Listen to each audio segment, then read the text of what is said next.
कैसे आप लोग? उम्मीद करते हैं सभी स्वस्थ होंगे, खुश भी होंगे। तो आइए हम लोग फटाफट, बड़ा लंबा वैकेशन हो जाता है बीच में, नहीं, स्थिति ही कुछ ऐसी है।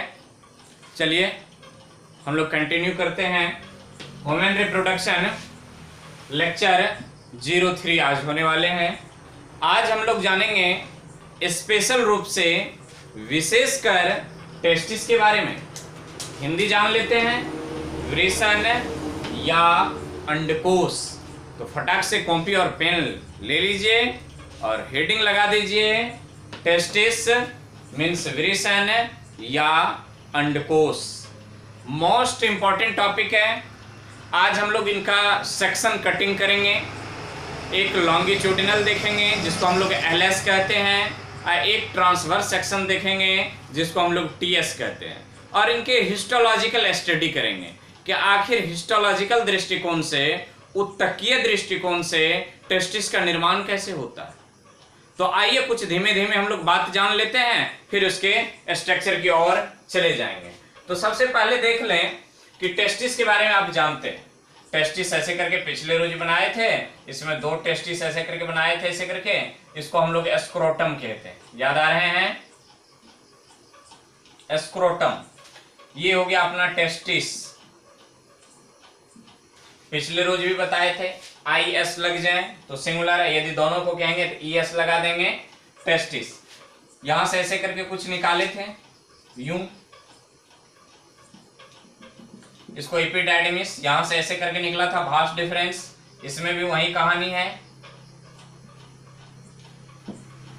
भास डिफरेंस। यहां पर ये स्क्रोटम से जुड़ा होता था, नाम पढ़ते थे इसका गवर्नाकुलम, याद कीजिए, गवर्नाकुलम इसके नाम होते थे। ये टेस्टिस है। आज हम लोग केवल किसके बारे में जानेंगे? टेस्टिस के बारे में जानेंगे। हम लोग इससे पहले इनके फिगर देख चुके हैं। तो आइए कुछ इनके धीमे धीमे हम लोग भाषा लिख लेते हैं, और फिर उसके बाद आगे इनके फिगर भी देखेंगे, TS और LS। तो प्रारंभ करते हैं इनके लैंग्वेज। कुछ लैंग्वेज जो लिखे हैं यहाँ पर, कहता है रिप्रोडक्टिव सिस्टम। याद कर लीजिए, चाहे वो मेल हो या फीमेल हो, रिप्रोडक्टिव सिस्टम। रिप्रोडक्टिव सिस्टम की उत्पत्ति जर्मिनल लेयर के मीजोडर्म से होता है। अब ये जर्मिनल लेयर क्या होता है, आगे चल करके वहीं चैप्टर हम लोग पढ़ भी रहे हैं, आगे आ भी जाएंगे, लेकिन उनसे पहले जान लीजिए, जब हम लोग मां के गर्भ में होते हैं, जब हमारी प्रारंभिक सेल बनती है जायगोट, तो जायगोट में क्या होता है ना, क्लीवेज होता है, जिसको हम लोग विखंडन कहते हैं। वो क्लीवेज जो होता है अनडिफरेंशिएबल होता है, वो अलग अलग बंटता नहीं है। जब वो 16 कोशिकीय से 32 कोशिकीय स्टेज में पहुंचते हैं, जिसको हम लोग ब्लास्टुला कहते हैं, ब्लास्टुला लेवल में जब पहुंचता है, तो ये जितने भी सेल हैं वो 3 लेयर में व्यवस्थित हो जाते हैं। 3 लेयर में जैसे ही व्यवस्थित होते हैं, तो सबसे ऊपर वाला इक्टोडर्म होता है, बीच वाला मीजोडर्म होता है, और सबसे अंदर वाला जो होता है उसको हम लोग इंडोडर्म कहते हैं। अब ये इसी को तीनों लेयर जो हैं, इसी लेयर को हम लोग जर्मिनल लेयर कहते हैं। जर्मिनल लेयर क्यों कहते हैं? क्योंकि इसी लेयर से अलग अलग ऑर्गन्स का, चूंकि हमारे बॉडी में बहुत सारे ऑर्गन सिस्टम हैं, तो इन ऑर्गन सिस्टम का विकास होता है। तो उनमें से एक सिस्टम है अपना रिप्रोडक्टिव सिस्टम, जिसका विकास जर्मिनल लेयर के मीजोडर्म से होता है। बात आ गई होगी समझ में? यदि यहां समझ में नहीं आए हो, तो जब हम आगे एम्ब्रियोलॉजी पढ़ेंगे, ह्यूमन एम्ब्रियोलॉजी, मानव भ्रूण विकास जब देखेंगे, तब वहां आपको हम बता देंगे कि देखिए वहां पर ये चीज लिखे थे और सो आज आ गया। आइए सावधानी पूर्वक देखते हैं आगे। टेस्टिस का विकास प्रारंभिक भ्रूण अवस्था में ही, जब हम मां के गर्भ में होते हैं, हमारे एम्ब्रियो डेवलप कर रहे होते हैं, भ्रूण का विकास हो रहा होता है, भ्रूण अवस्था में ही एब्डोमिनल कैविटी, ये जो अपना पेट गुहा है ना, इसको उदर गुहा कहते हैं। एब्डोमिनल कैविटी, इसको उदर गुहा कहते हैं। तो उदर गुहा में ही, एब्डोमिनल कैविटी मीन्स उदर गुहा में होता है, जो जन्म से पहले, जैसे हमारी विकास मां के गर्भ में पूर्ण हो गई, तब हम जन्म जब ले रहे होते हैं तो उनसे पहले ही एब्डोमिनल कैविटी से निकलकर स्क्रोटम, पिछले लेक्चर में आप देखे होंगे स्क्रोटम की चर्चा किए थे, स्क्रोटम में आ जाते हैं। क्योंकि ऐसा क्यों होता है? क्योंकि टेस्टिस में स्पर्मेटोजेनेसिस, क्योंकि टेस्टिस में होता क्या है ना कि स्पर्म बनता है जिसको हम लोग शुक्राणु कहते हैं। तो शुक्राणु निर्माण की क्रिया जिसको हम लोग स्पर्मेटोजेनेसिस कहते हैं, शुक्राणु जनन की क्रिया सामान्य बॉडी टेम्परेचर से कम टेम्परेचर पर होता है। जब टेस्टिस हमारे उदर गुहा में रह जाएंगे तब तो बॉडी टेम्परेचर जो होगा वहीं टेस्टिस की भी टेम्परेचर होगी, तब क्या होगा? स्पर्मेटोजेनेसिस की क्रिया नहीं होगी, या फिर स्पर्म बनेंगे तो हाई टेम्परेचर की वजह से वो स्पर्म मर जाएंगे, स्पर्म काम का नहीं रहेगा। सामान्य बॉडी टेम्परेचर से कम टेम्परेचर पर होता है।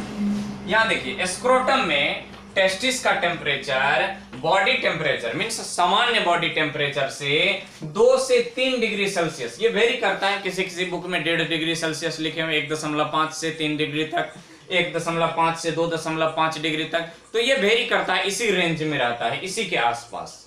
तो 2 से 3 डिग्री सेल्सियस कम होता है।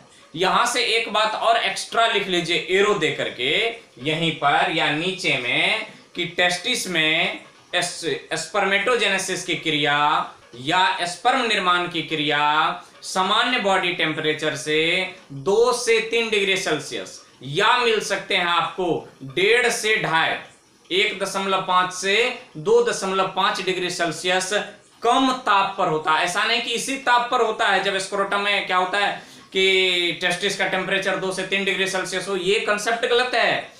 हमारे बॉडी टेम्परेचर जैसे मान लिया जाए 25 डिग्री सेल्सियस है, तो टेस्टिस का टेम्परेचर 22 से 23 डिग्री सेल्सियस होंगे, मीन्स 2 से 3 डिग्री सेल्सियस तापमान कम होगा, उस पर स्पर्मेटोजेनेसिस के क्रियाएं होती है। ठीक, यहां देखिए लिखे हैं कुछ मेमल्स। अब यहां बात आ गई मेमल्स की। तो मेमल्स का मतलब होता है वैसे प्राणी जिसमें स्तन हो या अपने बच्चे को स्तनपान करवाते हो, मीन्स दूध पिलाते हो एक तरफ। दूसरी तरफ वैसे जंतु जो बच्चे को जन्म देते हो, अंडे ना देते हो, चूजे ना देते हो, प्यूपा ना देते हो, केवल अपने ही जैसे संतति को उत्पन्न कर दें, मीन्स बच्चे दे दें, वैसे जंतु को हम लोग मेमल्स कहते हैं। बात समझ में आ रही है? तो क्या लिखे यहां पर?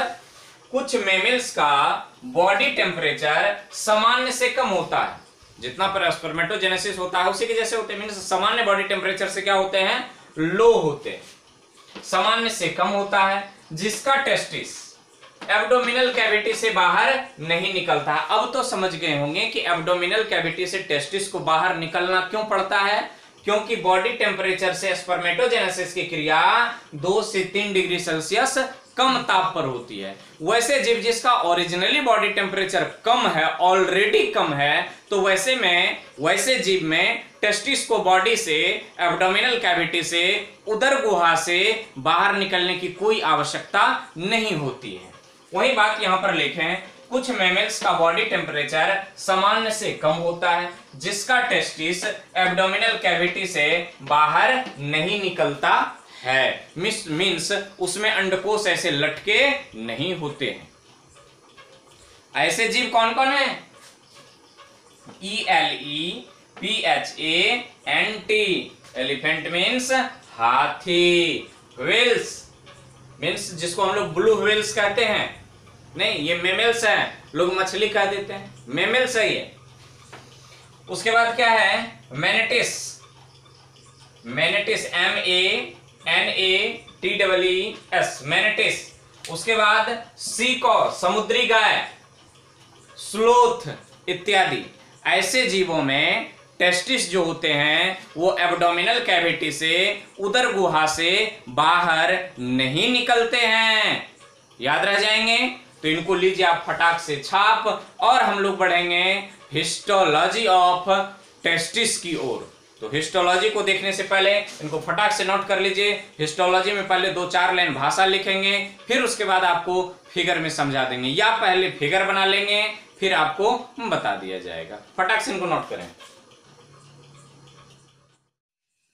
तो चलिए देखिए क्या जटिल स्ट्रक्चर है, नहीं समझना भी तो जरूरी है। और इस तरफ भाषा, यदि दोनों एक साथ नहीं लिखते तो आपको थोड़ा कम समझ में आता, नहीं इतना समझ में नहीं आता, इतना समझ में आता। तो इतना नहीं इतना समझ में आए, इसलिए फिगर एवं लैंग्वेज को पहले ड्रॉ कर लिए हैं। काफी मेहनत लगता है, काफी मशक्कत करनी पड़ती है। एक बार बना करके तो देखो कितने बार कटिंग करते हो। तो पहले इनको कुछ बोलने से पहले इनको आप नोट कर लीजिए, स्क्रीनशॉट ले लीजिए, बढ़िया से प्रैक्टिस कीजिए, फटाक से कीजिए। 1 2 3 4 5 हो गए होंगे 6। वीडियो को पॉज करके लिखिए। आइए देखते हैं, यहां पर इधर से आ जाओ। पिछले लेक्चर को आप यदि देखे हो तब ही बेहतर ढंग से आपको समझ में आएंगे। यदि नहीं देखे हैं तो आप निश्चित एक बार देख लीजिए। मेल रिप्रोडक्टिव सिस्टम निश्चित आप देखिए। आज हम लोग क्या किए हैं, इसका एलएस लिए हैं। क्या लिए हैं? LS of testis. आई लगा देते हैं क्योंकि एक ही टेस्टिस लिए हैं। एलएस ऑफ लॉन्गिट्यूडिनल सेक्शन लिए हैं। लॉन्गिट्यूडिनल सेक्शन टेस्टिस ये हैं तो इसको ऐसे काट दिए हैं, ना कि ऐसे काटे हैं। ऐसे काट करके देखते हैं। आइए इधर से समझाते हैं, या फिर इसको देख लीजिए। ये क्या है? अपना टेस्टिस। टेस्टिस के सबसे ऊपर घना डेंस उत्तक होता है, जिस उत्तक का नाम होता है फाइब्रोएलास्टिक टिश्यू। ये घना उत्तक के बने होते हैं। कौन से उत्तक? फाइब्रोएलास्टिक टिश्यू। ये डबल लाइन बिंदा बिंदा बिंदा बिंदा बिंदा दिख रहे हैं, ये शॉक एब्जॉर्बर एडियाबेटिक तरह के होते हैं। इसका नाम होता है ट्यूनिका एल्ब्यूजिनिया, जो ऊपर में भी कहीं लिखे होंगे, ट्यूनिका एल्ब्यूजिनिया। Tunica albuginea. आइए इसको देख लेते हैं। पहले यहां देखिए, हिस्टोलॉजी ऑफ टेस्टिस। आज टेस्टिस के हम लोग हिस्टोलॉजी का अध्ययन करने जा रहे हैं। हिस्टोलॉजी ऑफ टेस्टिस के अंतर्गत पहला पॉइंट जो है हिस्टोलॉजिकली। अब हिस्टोलॉजिकली क्या होता है? डबल एल होनी चाहिए यहां पर। हिस्टोलॉजिकली होता क्या है कि मैंने उत्तक स्तर पर हम टेस्टिस के बनावट को देखेंगे। कोशिका, कोशिका की समूह उत्तक, उत्तक के समूह अंग, अंग के समूह अंगतंत्र। तो हम लोग उत्तक लेवल पर आज किसका अध्ययन करेंगे? हिस्टो का मतलब टिश्यू होता है, लॉजी का मतलब स्टडी, तो नहीं, हिस्टोलॉजी ऑफ टेस्टिस, टेस्टिस के उत्तक का अध्ययन। हिस्टोलॉजिकली प्रत्येक टेस्टिस सघन मीन्स डेंस, घना, fibro elastic, fibrous, elastic means लचीला, कड़ा नहीं, फाइब्रो इलास्टिक टिश्यू से ढके होते हैं, जिस टिश्यू को ट्यूनिका एल्ब्यूजिनिया कहते हैं। आइए फिगर में इसको देख लेते हैं। यही है अपना ट्यूनिका एल्ब्यूजिनिया। कब कहेंगे ये पाए कहां जाते हैं? तो ये स्क्रोटम के अंदर, टेस्टिस, टेस्टिस के कवर ट्यूनिका एल्ब्यूजिनिया। यहीं से जुड़े होते हैं गवर्नाकुलम, ऐसे करके देखेंगे स्क्रोटम से जो जुड़ा होता है। तो ये वाला क्या है? Tunica albuginea, first point. Second point कहते हैं fibro elastic tissue means tunica albuginea से इनकम्प्लीट मीन्स अपूर्ण, पार्टीशन मीन्स सेक्शन, उसको मेड कह सकते हैं, आयर कह सकते हैं, नहीं, या फिर उसको कह सकते हैं टाट, दीवार, इनकम्प्लीट अपूर्ण, पार्टीशन या सेप्टा, पार्टीशन को सेप्टा, लंबवत, सीधा एकदम लंबवत, अंदर की ओर निकले होते हैं। ये देख लीजिए, इसी tunica albuginea fibro elastic tissue से ये जो डेंस देख रहे हैं, ये मोटे वाला, मोटा मोटा, मोटा मोटा, मोटा मोटा, मोटा मोटा, मोटा मोटा, पतला पतला, पतला पतला नहीं कहते हैं, मेरे अंगने में तुम्हारा क्या काम है, और जिसकी बीवी मोटी उसका भी बड़ा नाम है।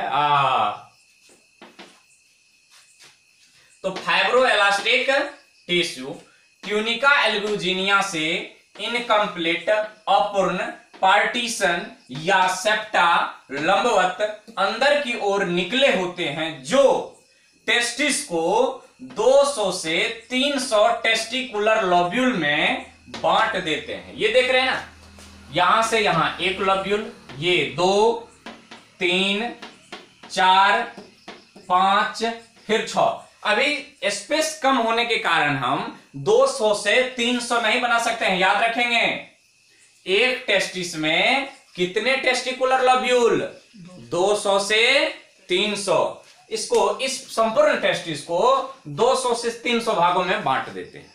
कौन? ट्यूनिका एल्ब्यूजिनिया से निकले हुए इनकम्प्लीट पार्टीशन या सेप्टा। संपूर्ण टेस्टिस को कितने भागों में बांट दिए हैं? 200 से 300 भागों में। यहां पर हम कुछ भाग दिखाएं, 1 भाग, 2 3 4 5, 5 भाग दिखाए हैं। 200 से 300 भागों में बांटते हैं। ठीक, टेस्टिकुलर लोब्यूल्स में बांट देते हैं। बात आ गई समझ में? यहां तक आई। प्रत्येक टेस्टिकुलर लोब्यूल में मीन्स 1 2 3 4 5 200 300 नहीं, तो प्रत्येक, इनमें से प्रत्येक टेस्टिकुलर लोब्यूल में 1 से 4 काफी मुड़ावदार एकदम टेढ़ा मेढ़ा ऐसे क्या हो ना, मुड़ावदार लगभग 75 सेंटीमीटर लंबे। याद रखेंगे, प्रत्येक टेस्टिकुलर लोब्यूल में कितना? 1 से 4 काफी मुड़ावदार लगभग कितना सेंटीमीटर लंबा? 75 सेंटीमीटर लंबा ट्यूब पाए जाते हैं। आइए दिखा देते हैं।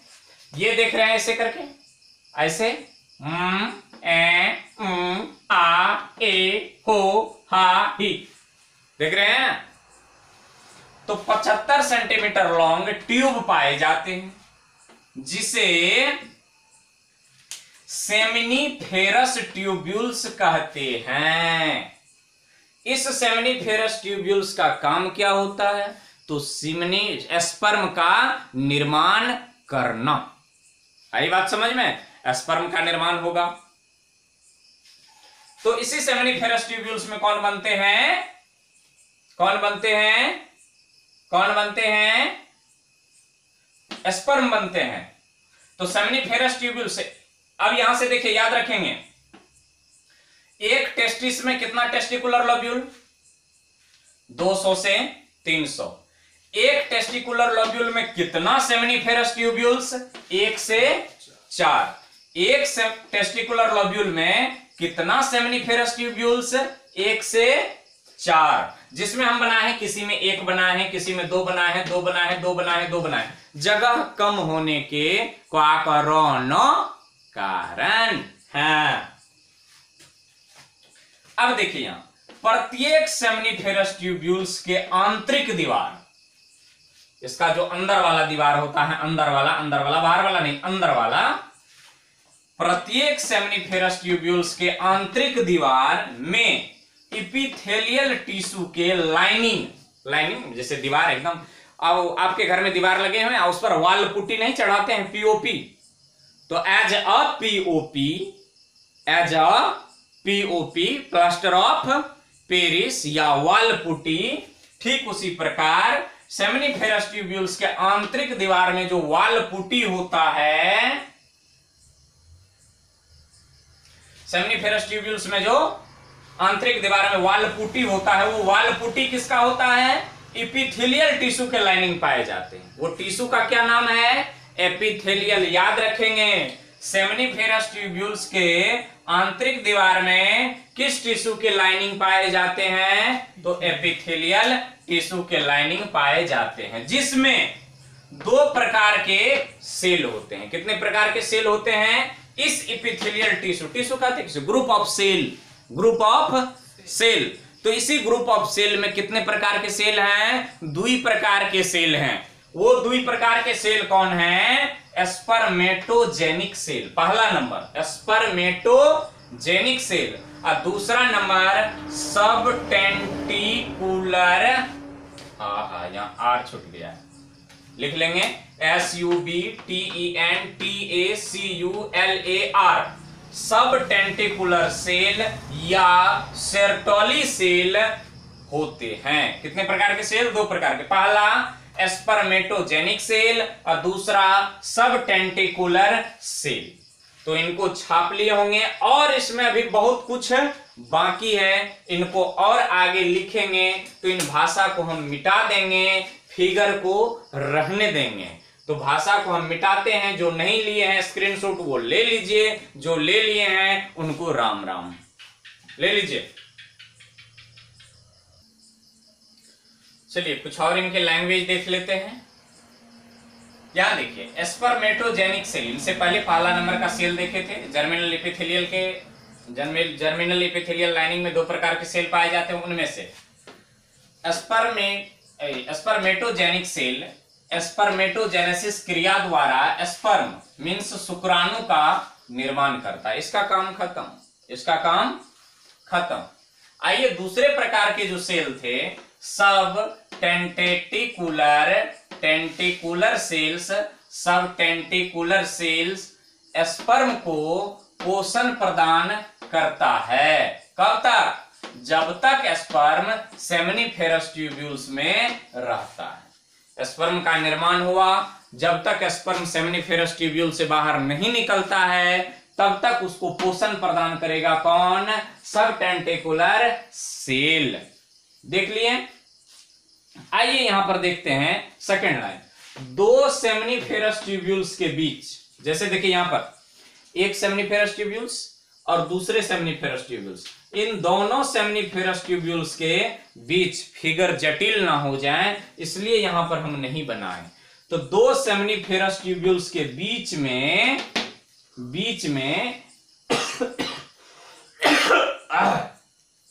एक अतिरिक्त ग्लैंडुलर मीन्स ग्रंथिनुमा सेल पाए जाते हैं, जिसे सेल्स ऑफ लेडिग या लेडिग सेल्स या इंटरस्टिशियल सेल्स कहते हैं।